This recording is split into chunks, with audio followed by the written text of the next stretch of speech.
আর কোনো জালিম যেন এই দেশে ভর করতে না পারে বলে মন্তব্য করেছেন বিএনপির কেন্দ্রীয় নির্বাহী কমিটির স্বেচ্ছাসেবক বিষয়ক সম্পাদক মীর শরফত আলী সপু।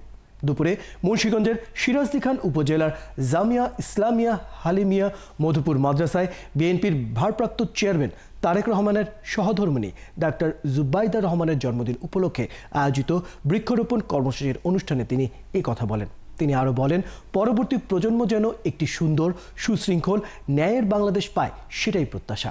এ সময় উপস্থিত ছিলেন হেফাজতে ইসলামের সিনিয়র নায়েবে আমির আল্লামা আব্দুল হামিদ, খতমে নবুয়ত সংরক্ষণ কমিটির কেন্দ্রীয় সিনিয়র নায়েবে আমির আবু আম্বার আবদুল্লাহ ও মুন্সিগঞ্জ জেলা বিএনপির আহ্বায়ক আওলাদ হোসেন উজ্জ্বল সহ আরও অনেক।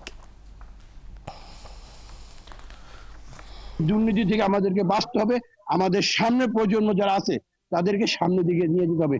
সেই জন্য আমাদের ঐক্য দরকার, সেই জন্য আমরা ঐক্য করে এই বাংলাদেশটাকে সামনের দিকে নিয়ে যাব।